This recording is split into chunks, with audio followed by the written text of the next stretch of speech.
Hey guys, আসসালামু আলাইকুম। কি অবস্থা আপনাদের? কেমন আছেন আপনারা? রমাদান কারীম।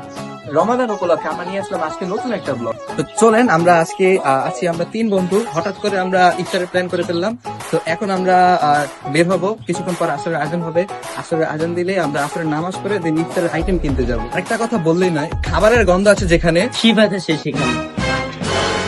আমাদের 4:49, তো জামাতের টাইম হয়ে গেছে। তো আমরা আগে যাবো আসরের নামাজ পড়তে, তারপরে আসরের নামাজ পড়ে এসে আমরা ইফতারের আইটেম গুলো নিয়ে তারপরে আসবো আবার এখানে।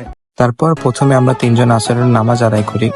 নামাজ শেষ করে বেরিয়ে হাঁটা শুরু করে দিলাম ইফতারি কেনার জন্য। আরেকটা কথা কিন্তু বললেই নয়, আজকে কিন্তু আমাদের টিম মেম্বার সোহাগ আমাদের সাথে নেই, কারণ সে তার স্পেশাল মানুষের সাথে ইফতার করতে ব্যস্ত। ইফতারি কেনার জন্য বেরিয়ে দেখি ইফতারির দোকানগুলোতে অনেক ভিড়। এই ভিড় বাট্টা গুলোকে সাইডে রেখেও আমাদের যা যা প্রয়োজন আমরা কিন্তু তা কিনতে সক্ষম হই। তারপর আবার আসলাম লেবু কিনতে। ভাইরে ভাই, লেবুর এত দাম, মানুষ খাবে কি, বাঁচবে কি করে।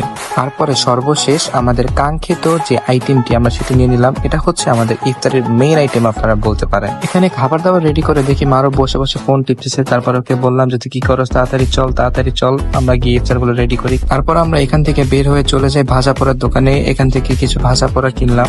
তো সবকিছু কেনা শেষ হয়ে গেলে তারপর আর এক মুহূর্ত দেরি করি নাই আমরা। তারপর আমরা সরাসরি চলে যাচ্ছি মারুফের বাসার ছাদ। তো দেখতেই পাচ্ছেন আমাদের মধ্যে আমরা দুই বন্ধু একটু বেশি কষ্ট করি, আর যা আছে সবগুলো হচ্ছে আকার মা, তারা একটু পরিমাণ কাজ করতে চায় না। তারপর মারুফকে বলে দিলাম কি কি নিতে হবে। এই নেওয়ানির মাঝখানে আমি একটু দুষ্টামি করে নিলাম।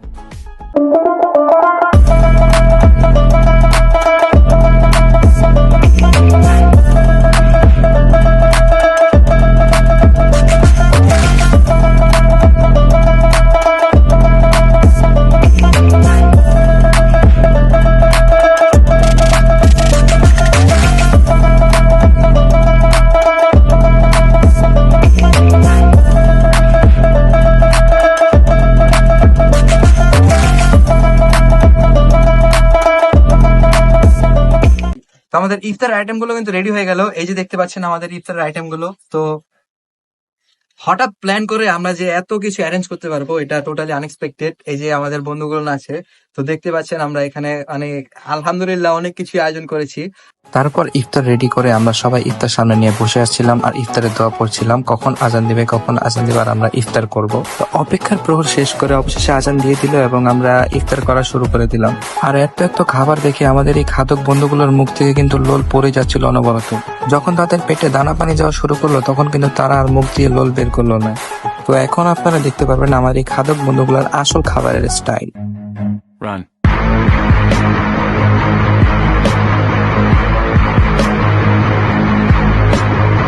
তো অনেক পেটুক বন্ধুই খেয়ে দিয়ে উঠে গেলেও কিন্তু আমি আর শিফাত কিন্তু এখনো খেতেই আছি।